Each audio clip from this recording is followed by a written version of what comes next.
Well, good morning and welcome, everyone. This is an open meeting of the Public Company Accounting Oversight Board on June 10th, 2014. We want to welcome those of you who have joined us today, both in person and listening to the webcast of this meeting. Today, the board will consider a recommendation to adopt a new auditing standard that would supersede the board's interim standard on related parties and related amendments to the board standards. Before we proceed with the agenda, I'll note for the record that all board members are present. The first and only order of business before the board today is a staff recommendation that the board adopt an auditing standard on related parties. And to present our staff's recommendation on the agenda item, I will turn to our Chief Auditor, Martin Baumann. Mr. Baumann. Good morning, Mr. Chairman and members of the board. We are pleased to recommend today that the board adopt strengthened auditor performance requirements in three critical areas of the audit. As you mentioned, related party transactions, significant unusual transactions, and a company's relationships and transactions with its executive officers. These critical areas have been contributing factors in numerous prominent corporate scandals over the last few decades, and they continue to be contributing factors in more recent cases. Notably, corporate scandals involving these areas have resulted in significant losses for investors, as well as the loss of many jobs for employees. Moreover, the board's oversight activities indicate that there are continuing weaknesses in auditor scrutiny of these areas. I'm joined here today with some members of the project team, including Greg Skates, Brian Degano, Nick Grillo, and John Powers, to recommend that the board adopt the new auditing standard 18, related parties. We're also recommending the adoption of amendments to the board's existing auditing standards regarding significant unusual transaction and other amendments that require the auditor to obtain an understanding of the financial relationships and transactions with its executive officers as part of the auditor's risk assessment process. The new standard amendments promote heightened scrutiny in areas that can pose increased risks of material misstatement in financial reporting, whether due to error or outright fraud. At the same time, the standard and amendments are aligned with the board's existing risk assessment standards and represent a cohesive audit approach that will contribute to audit effectiveness and provide opportunities for efficient implementation.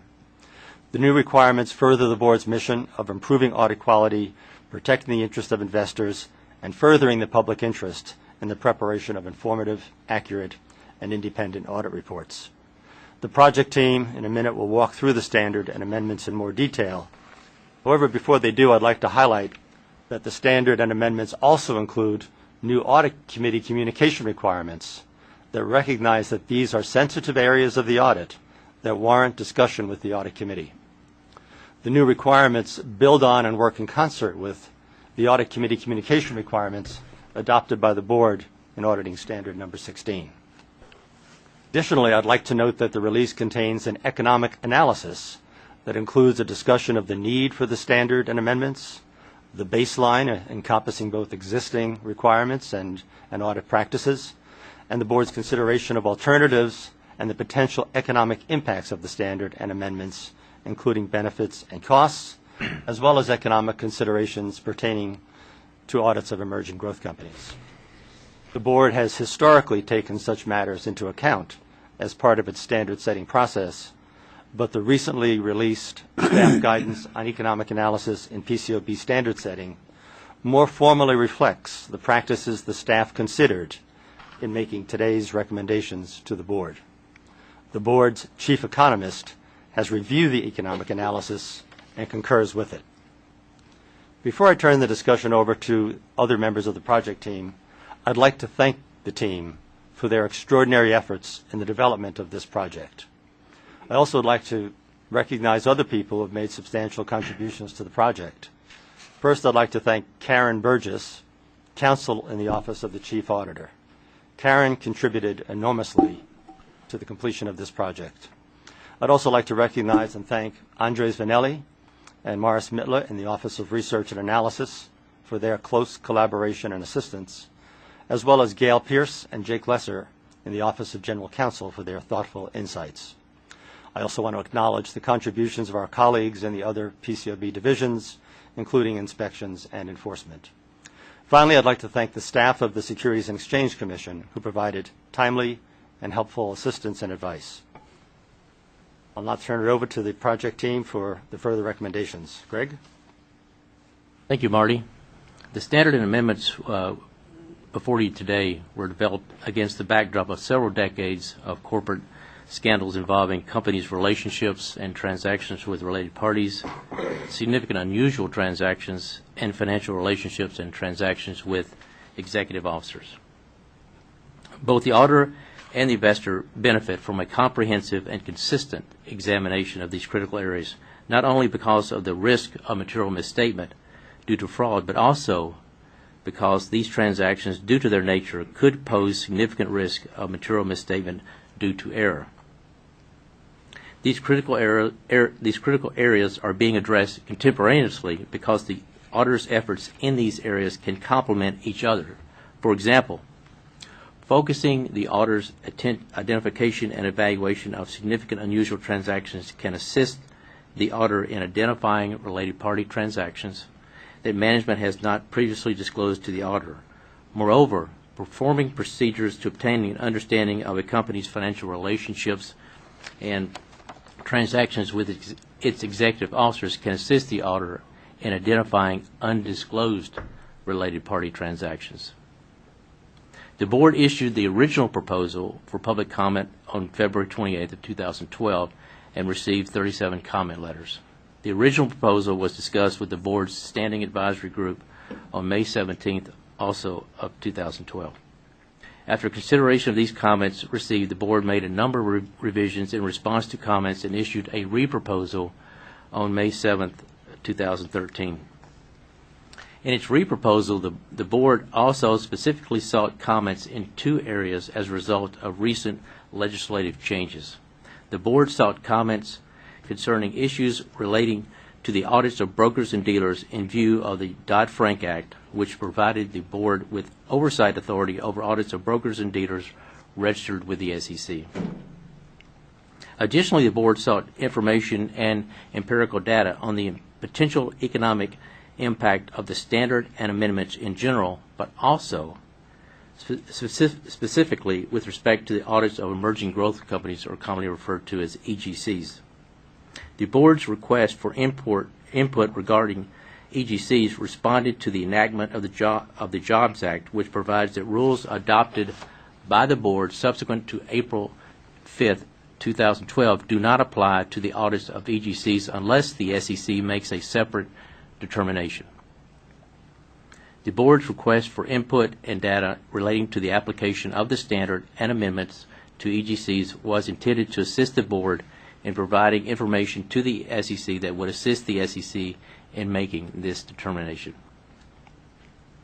The board discussed the re-proposal with the board's standing advisory group on May 15th of 2013 and also received 24 comment letters from a wide spectrum of commenters, including firms that audit companies of various sizes. In general, commenters were supportive of the board's efforts to improve the existing auditing standards in these critical areas. Commenters noted that the standard and amendments were appropriate for and should apply to audits of companies of all types and sizes, including audits of brokers and dealers and audits of EGCs. After considering the comments received, the staff is recommending that the board adopt the standard and amendments substantially as re-proposed, with a number of clarifying changes made largely in response to commenters. The staff also is recommending that the board request that the SEC apply the standard and amendments to the audits of EGCs. In order to assist the SEC in making this determination, the release also includes an analysis that includes data relating to EGCs collected and analyzed by the board staff. Brian Degano and Nick Grillo will now discuss several of the significant aspects of the standard and amendments in additional detail. Brian? Thanks, Greg. The standard on related parties supersedes the board's interim auditing standard, AU Section 334, which largely provides guidance for auditing related party transactions rather than requiring the performance of specific procedures. The new standard aligns with the board's risk assessment standards and also includes specific auditor performance requirements that are intended to strengthen the auditor's consideration of a company's relationships and transactions with its related parties. These procedures are designed to assist the auditor in identifying and following up on red flags that indicate potential risks of material misstatement. And briefly, the standard requires that the auditor perform specific procedures to obtain an understanding of the company's relationships and transactions with its related parties, perform specific procedures for related party transactions that require disclosure in the financial statements or that are determined to be a significant risk, to perform procedures if the auditor determines that a related party relationship or transaction with a related party previously undisclosed to the auditor exists, to evaluate whether the company has properly identified its related parties and relationships and transactions with related parties, and to communicate to the audit committee the auditor's evaluation of the company's identification of, accounting for, and disclosure of its relationships and transactions with its related parties. And as Greg noted, the staff is recommending that the board adopt the standard substantially as reproposed, except for a few clarifications and changes that are being made in response to comments. And for example, one change would more prominently emphasize that the auditor's evaluation of whether a company has properly identified its related parties and relationships and transactions with related parties requires that the auditor test the accuracy and completeness of the company's identification of its related parties and relationships and transactions with its related parties. And that change also provides that the auditor's evaluation takes into account all the information gathered during the audit. And I'll now turn it over to Nick, who will discuss the amendments. Nick. Thank you. Excuse me. Thank you. In addition to the standard, the release includes amendments intended to strengthen the auditor's identification and evaluation of significant unusual transactions.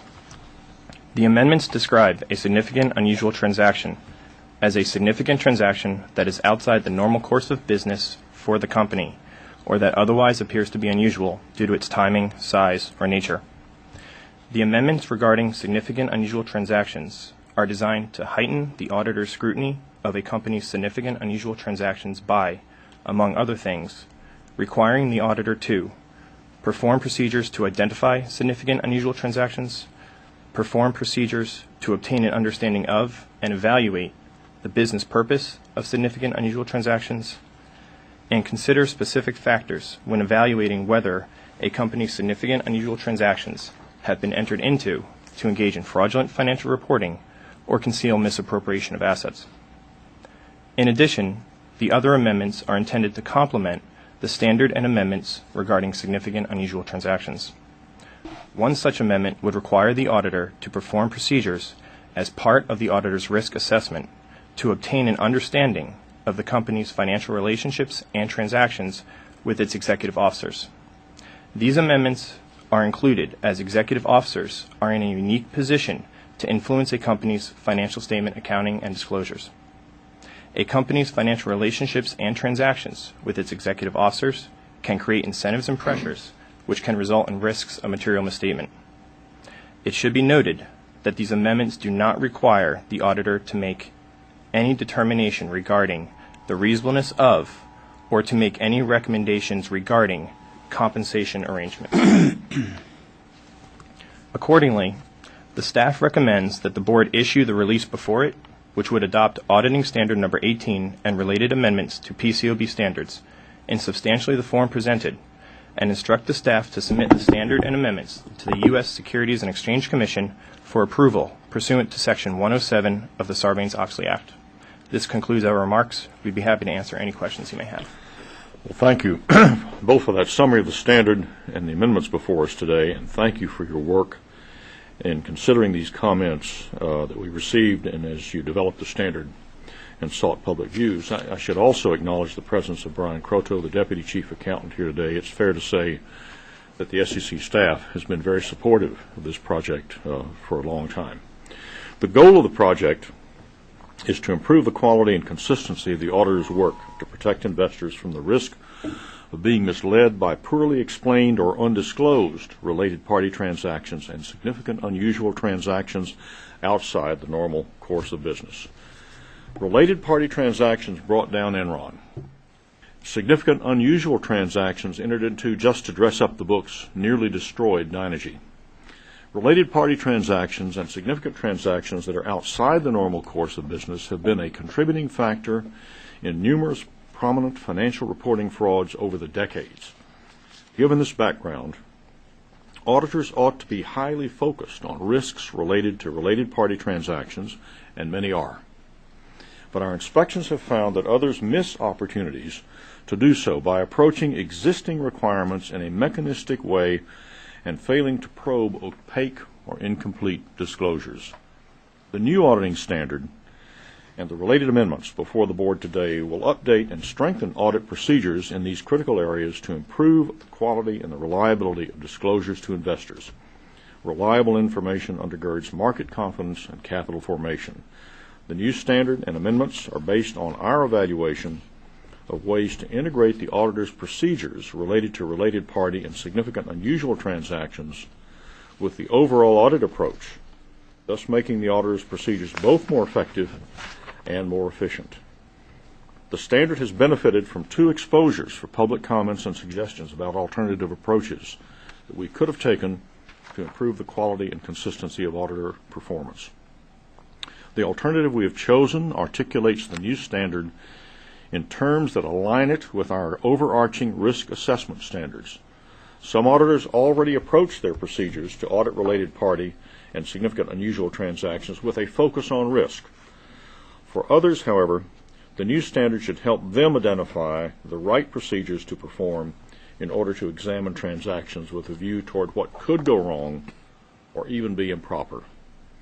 Risk isn't just about doing more procedures in areas that matter and less procedures in areas that matter less. A risk-based approach mandates not wasting the audit or nullifying the usefulness of the procedures by performing them in a mechanistic, unthinking way. This is important. Identifying and reacting appropriately to related party and significant unusual transactions does not involve sophisticated new software, complex new procedures. In most cases, related party and significant unusual transactions are evident from the most basic audit procedures, even if management doesn't flag them. What the new standard amendments do, through their focus on risk, is more clearly articulate the importance of approaching these transactions with the requisite skepticism. The new standard also benefits from our staff guidance on using economic analysis and standard setting.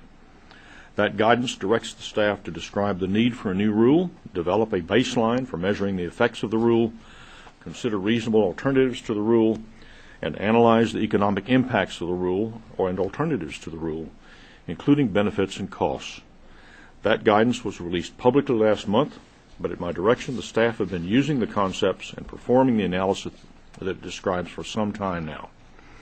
To help the staff do so in this project, in May 2013, as mentioned, the PCAOB solicited public comment of the potential economic implications of the standard and the amendments, including for audits of emerging growth companies. The guidance on economic analysis reflects the PCAOB's commitment to the use of economic analysis in its rulemaking. Moreover, last year, we formed a new Center for Economic Analysis to promote economic research relating to the role of the audit in capital formation and investor protection. Both of these initiatives will help us explore and examine how markets use audits and how the auditor's work can help strengthen our markets. Initiatives such as the one before us today are an important step along that road. I will now turn to my fellow board members for any statements they wish to make, and as is our practice, we'll withhold questions until all board members have had a chance to make a statement, and then we'll have time for questions and discussion. Board Member Harris? Thank you, Mr. Chairman. I support the adoption of the auditing standard before us today on related parties and the amendments regarding significant unusual transactions and executive officer compensation. As mentioned, the financial scandals of the past decades, many of which involved related party transactions, undermined investor confidence and resulted in dramatic losses to investors. Today, I believe the board is taking an important step in strengthening the auditor's performance requirements in those areas which will further the public interest and enhance investor protection. One of the many changes that will occur with the adoption of these requirements is that auditors will now scrutinize more closely company transactions with close associates, shareholders, contractors, executive officers, board members, and their families, because these related party transactions have historically been tied to financial reporting fraud and abuse.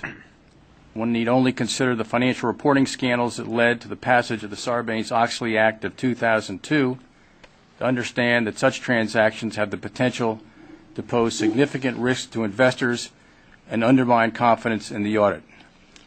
Company insiders at the now defunct Enron Corporation, Tyco International, and Adelphi Communications, to name just a few, used related party transactions to disguise the true financial condition of their companies. For example, at Adelphi, some executive officers and members of the board of directors entered into numerous undisclosed related party transactions with the company that resulted in more than $300 million of company funds being diverted to senior management. Recent SEC enforcement actions against China-based companies whose securities are traded in the United States further highlight how such transactions have harmed and continue to harm investors.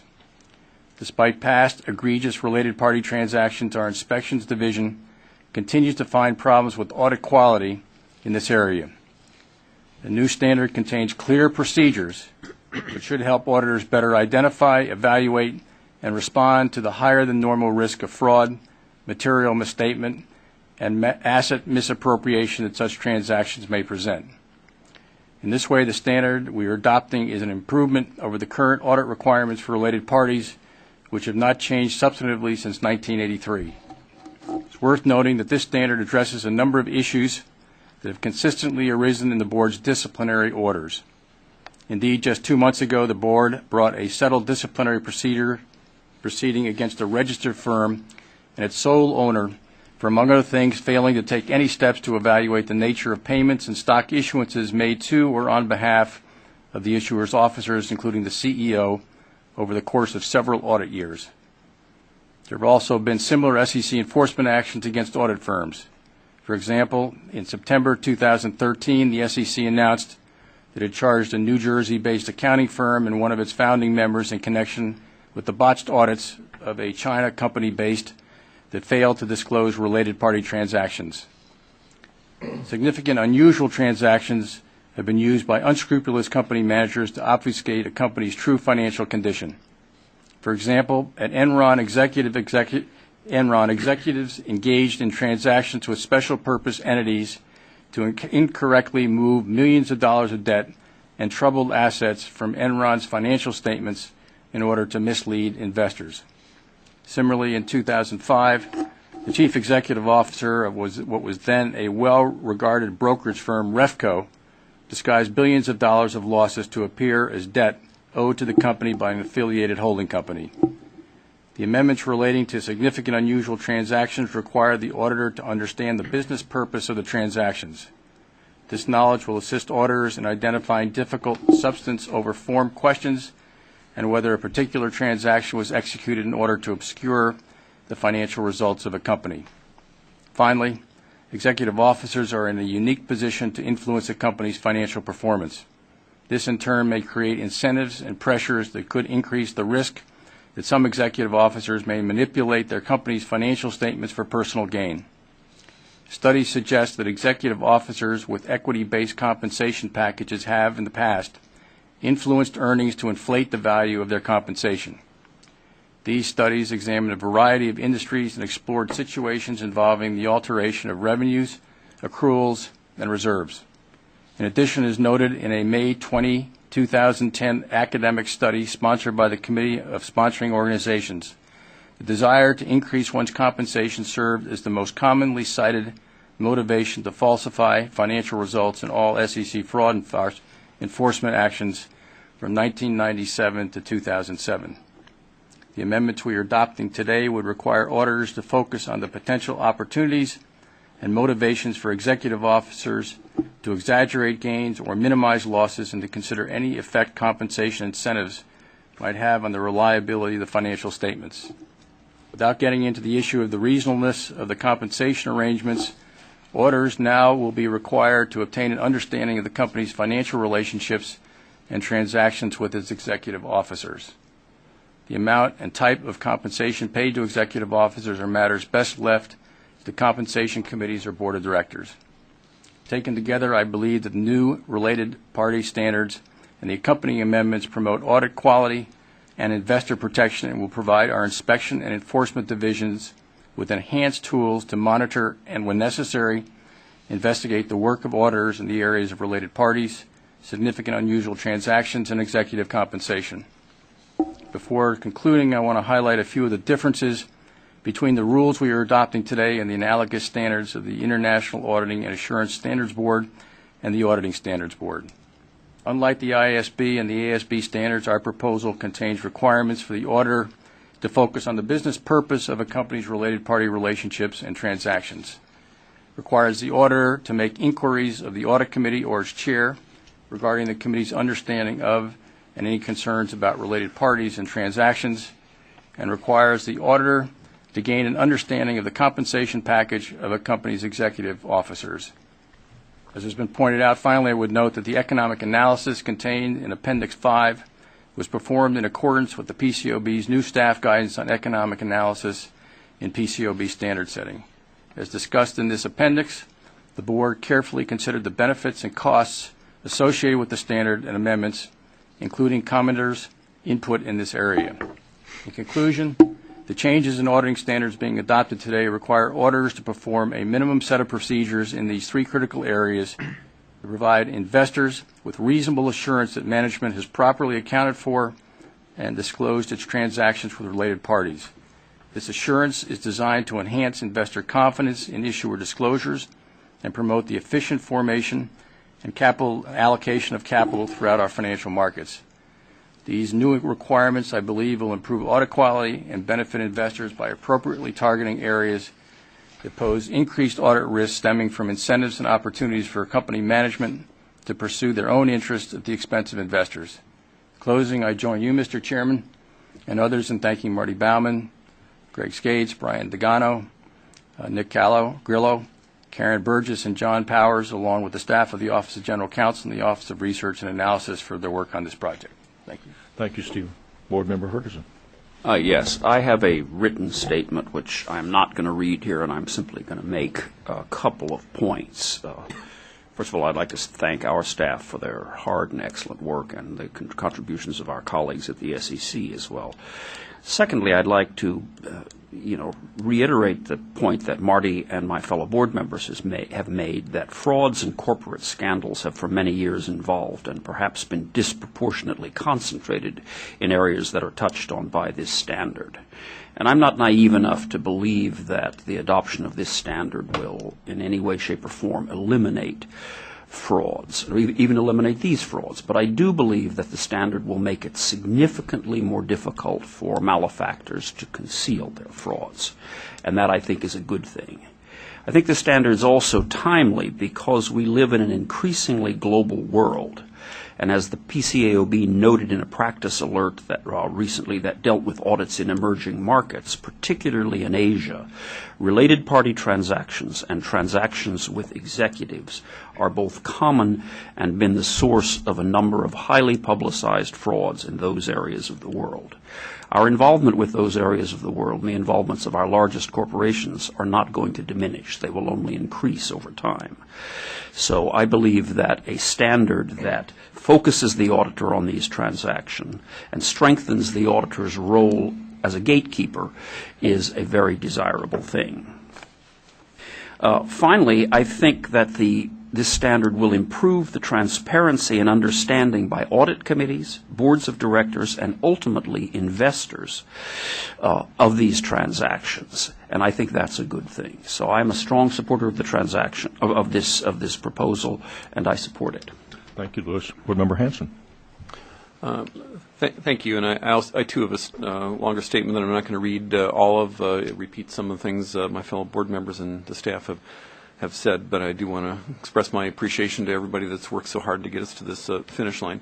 I do want to focus on three things, and they each start with an E: expectations, effective date, and economic analysis. On the expectations, it's my understanding, and I believe the release talks about that the largest audit firms auditing the vast majority of the market cap of the companies traded in the United States today perform many, if not most, of the procedures required by the related party standard that we're approving today, and that we've had very few inspection findings in recent years relative to these largest firms.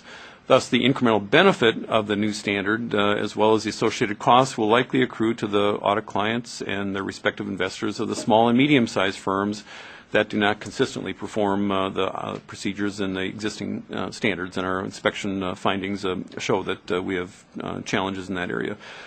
So while we believe it's an important improvement, it's not one that I personally believe is going to have a significant effect on the audits of the largest companies.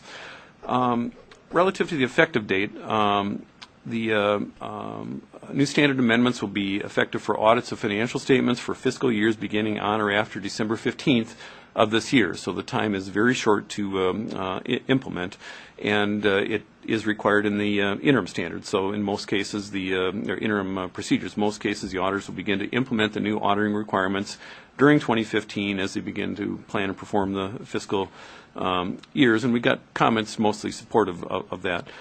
There was one commenter on the interim procedures expressed concern about whether that requirement should kick in effectively right away in the beginning of 2015 versus waiting until after the audit standards have been in effect. And I think we've done the right thing in saying, well, no, it really should be effective at the beginning of the fiscal year. The new procedures on the interim basis complement the auditor's planning performance for the fiscal year, and I think it's doable to do that, especially in light of what I observe is the new procedures on an interim basis are relatively limited, conforming some of the new requirements for certain inquiries and representations just to bake those into the quarterly reviews.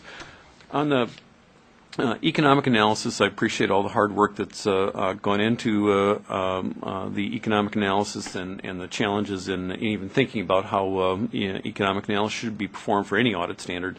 It's a new and challenging area for us that will likely continue to evolve, and we're going to learn a lot as we go along. For those of us that are not economists, we're working hard on understanding and interpreting the language that the economists use. Looking at John, I ask lots of questions about, tell me what this means in plain English. I don't get it. And so he's got a long ways to go with getting it through my head. At the same time, I appreciate that the economists are working hard to understand the audit profession and the effect of the procedures.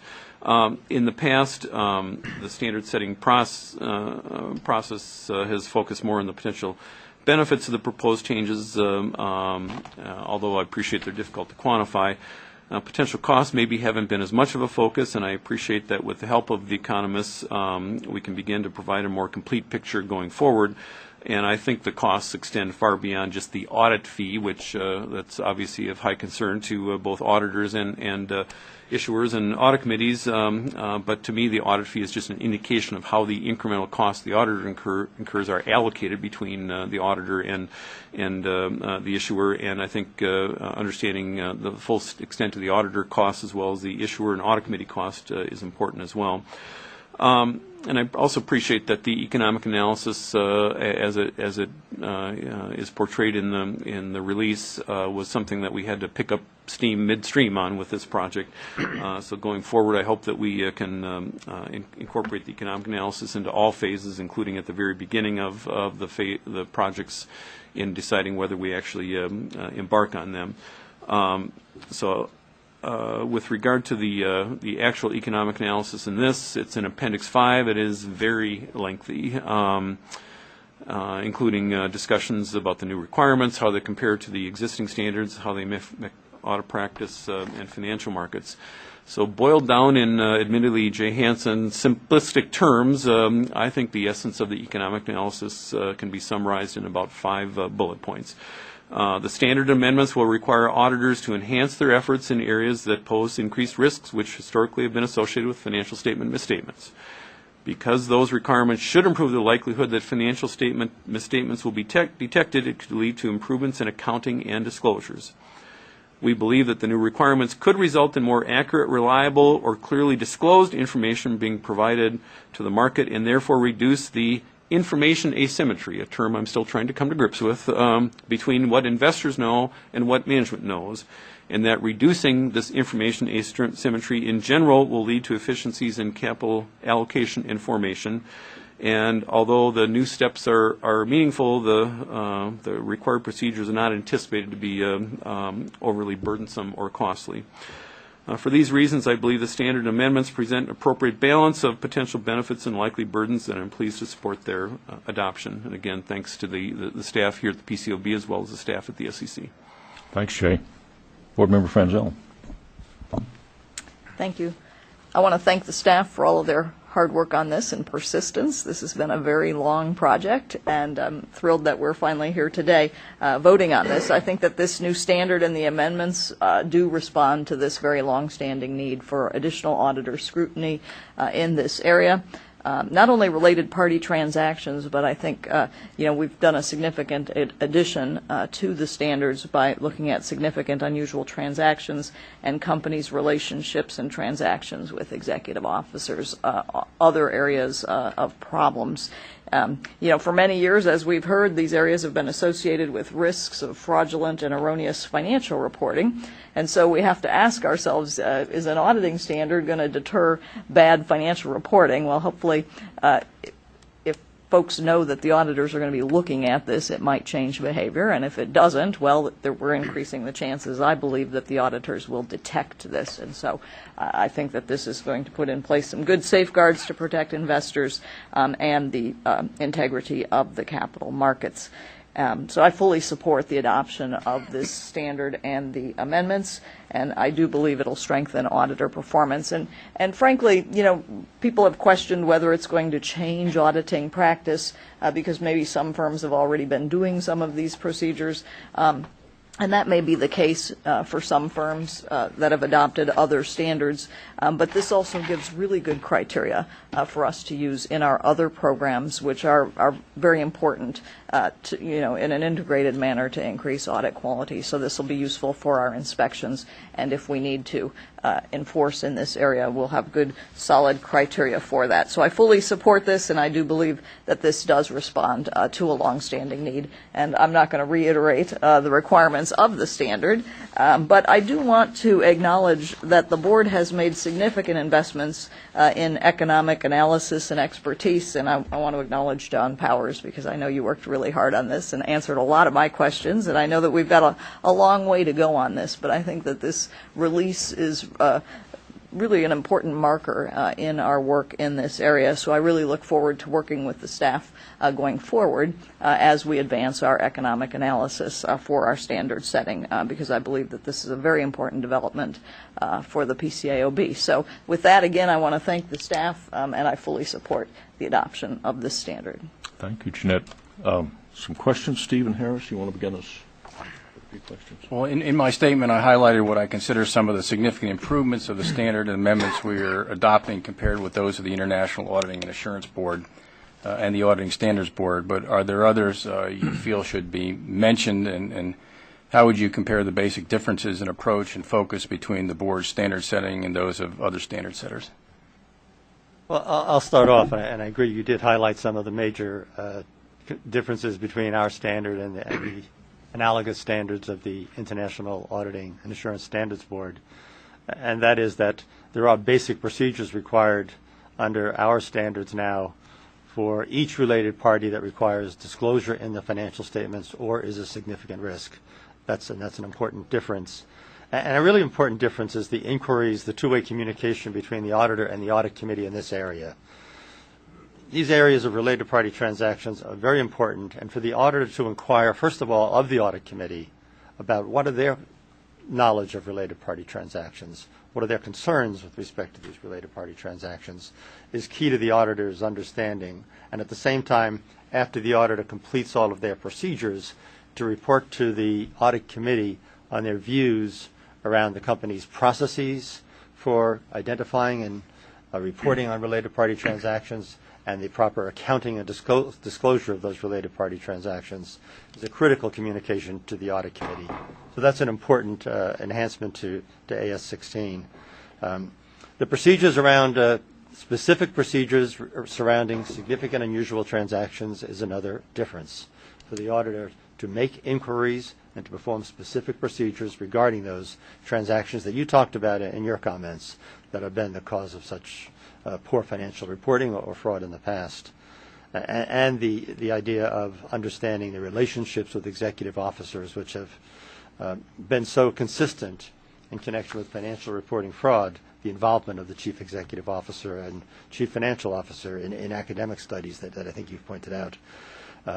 Finally, the heightened scrutiny with respect to the business purpose of these transactions or the lack thereof, I think is a really important aspect. So I think those are the key aspects of the differences, and I think they were noted by many of you, and I think they're important differences between our standards. And in saying that, it is acknowledged that some of the larger firms have adopted as their baseline the international standards on auditing and perform their audits in accordance with that, in addition to PCAOB requirements. But these additional requirements that I've just talked about here are beyond what's in the ICES. So I think that will further improve audit quality and standards performed under PCAOB standards, and audits performed under PCAOB standards. Let's go one by one. We'll come back. Lewis, some questions? The only question that I'd have is just to get an explanation from you that significant unusual transactions, related parties and transactions with executive officers are certainly related, but they're slightly different. What was your thinking behind putting all of these together in one standard? The genius of Brian Degano, so let Brian comment on why you thought these were a good idea to be put together. Sure. We believe these are all complementary. The auditor's efforts in these critical areas are complementary to one another. So, for example, when the auditor does more work to identify a company's significant unusual transactions, getting a better evaluation of those transactions can help the auditor to identify previously undisclosed related party transactions. Because the auditor might come across those and just say these are unusual because they're outside the normal course of business. We're getting the auditor to think about that red flag and go further and try to connect the dots. And at the same time, getting the auditor to do more work in obtaining an understanding of the company's financial relationships and transactions with its executive officers can also help the auditor identify previously undisclosed related party transactions. So we feel putting all these things together, it just made sense because of the complementary nature of the auditor's efforts in these areas. There's tremendous incentives that can be faced by chief executive officers and chief financial officers because of the nature of their compensation package tied to earnings, et cetera. So they are related parties, but specifically putting a focus on those types of transactions we think is really important for the auditors to think about that risk. Okay, thank you. Jay, question? A couple of questions around scalability of the procedures. So the release talks about the scalability, and maybe if you could just describe how you think the standards are scalable and how that affects our recommendation to the SEC relative to the emerging growth companies and whether these standards should be applied to those audits of those companies. I'll start. If a company has good processes and clearly identifies the related party transactions and clearly gives documentation to the auditor about how they're accounted for, the audit should proceed quite smoothly in terms of auditing that.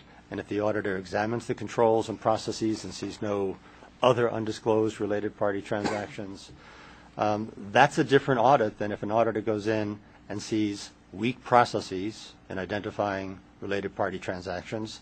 That will require the auditor to do more work.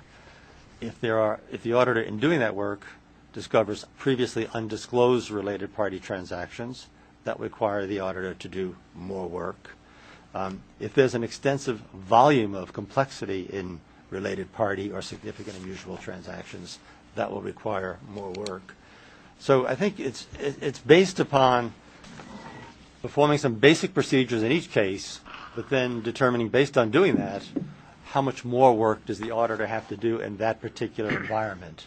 And then in connection with the consideration of emerging growth companies, some of our research has shown that smaller companies, newer companies, often tend to have more relationships and compensation arrangements and payment arrangements with vendors and others in their stock, et cetera. So there can be more complex and significant unusual transactions or related party transactions in smaller, newer companies, which EGCs tend to be. So there may be more risk in connection with these types of transactions in smaller, newer companies.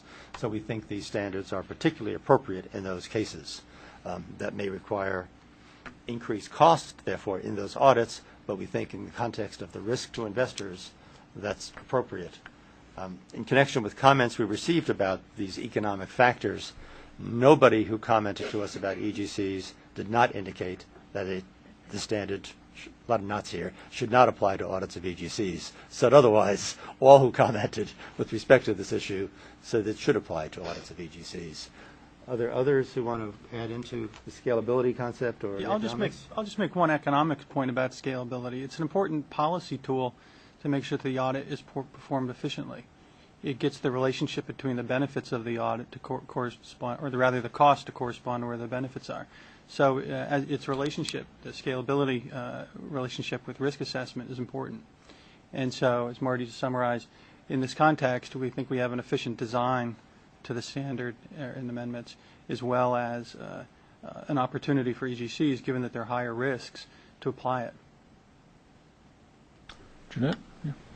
We've talked a lot today about the benefits of this standard in the amendments, and the adopting release also describes those benefits in detail, along with the potential cost impact. What are the plans for evaluating the implementation of the standard in terms of auditor performance, as well as going back and looking at the benefits and costs in relation to what we've written in the release? Well, the first thing that we do is our inspections division, typically after a new standard has been implemented, as part of the inspection process and audits they select, look and focus on new auditing standards of the PCAOB. And so that's been a practice in connection with many of our new standards, whether it was the risk assessment standards or audit committee communications or whatever it might be, to look at implementation and find out if implementation is, first of all, appropriate, auditors understand it, and are performing the procedures in accordance with the requirements. And inspections gives us real-time information on that, and in fact has also put out some documents to the public in connection with cases where they find the implementation has been challenging. So that's a really benefit that we have, the benefit of our inspections division to look at audits and see how these requirements are being met. If we see problems, we have the ability to put out a practice alert, which we recently did with ICFR audits, where some difficulties were seen. In addition to that, we're working with the Center for Economic Analysis to do further assessments of post-implementation review, which would take into more account some of our assessments of costs and benefits and expectations in that regard, and was the outcome of our expectations consistent with what is seen in practice. So we're working with the CEA to develop those kind of capabilities going forward. Do board members have other comments or questions? I have two other questions. One, we state that a primary justification for the standard amendments are that the board has concluded that its existing requirements in these critical areas are not sufficiently specific or risk-based. And I was wondering if you could give us some examples of how these new standards are more risk-based.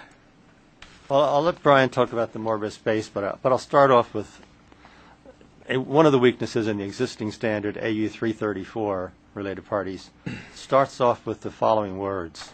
This section provides guidance on procedures that should be considered by the auditor. And not all of these procedures are required in every audit. So this standard gave a lot of latitude, if you will, in terms of the auditor's procedures. And the current standard has very specific procedures that have to be performed as opposed to guidance that should be considered. But Brian, do you want to continue on how we can think we're risk-based?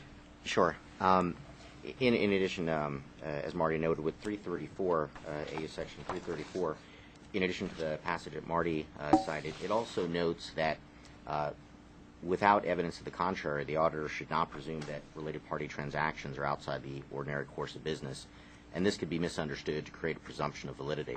And one of the things that the new standard does, it clarifies that it requires that the auditor perform risk assessment procedures that are outlined in the standard, in addition, in conjunction with the risk assessment procedures already required by auditing standard number 12. And then the auditor takes all of this information that the auditor gathers through its risk assessment procedures in order to determine and identify and assess the risk of material misstatement. So we think that the new requirements in the standard work in conjunction with our existing risk assessment standards and give the auditor a better basis to identify the risk of material misstatement.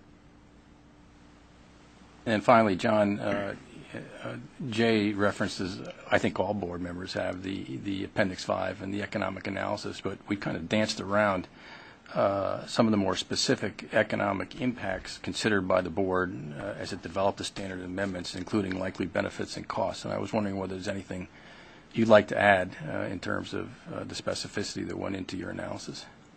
Well, Jay's summary was an excellent summary, so thank you, Jay. I'll just add a few examples of the benefits that commenters made, and also point out that in Appendix 5, our economic analysis covers 4 basic areas. 1 is the benefits, 2 is the costs, 3 is impacts on small firms and companies, and the 4th category is on EGCs. And so there's a more detailed analysis there. But in terms of the specific areas that commenters provided, to add a little more texture to Jay's summary, the benefits from improving the audit come in terms of identification of material misstatements due to fraud, overall risk assessments for the audit, application of professional skepticism, communication with audit committees, and improvements in company financial statement disclosures. So from the standpoint of creating the benefits and understanding where the costs are incurred at the audit level, when the audit is being performed due to the additional procedures. That's also where the initial impact of the benefits occurred. Then it ripples into improved financial disclosures based on the role that the audit plays in company financial disclosures. That then addresses the information asymmetry problem between investors and management, as the auditor is improving investors' understanding of a company's financial statements. That then, by improving the information asymmetry, empowers investors to make better decisions. That allows them to make better decisions about which securities to invest in, and you get more efficient allocation of capital, and with the greater confidence in those securities markets, you can get an increase in capital formation. And that serves as an important endpoint from the auditing argument to the financial markets, but provides an important basis for capital formation for the economy long term. Thank you. Further question? Jay, anything else? No. Jeanette? Unless there are further questions from the board, I'll ask that all in favor of the proposal approving the recommendation of the staff, please say yes. Yes. Yes. Those opposed, please say no. The vote is unanimous. This concludes the agenda. If there's no further business, this meeting is now concluded. Thank you again, all of you. And we will resume a closed meeting. A little conference room. Congratulations. Give ourselves 5 minutes. That was good. 5 minutes. 5 minutes. Yeah, 11:30. Best,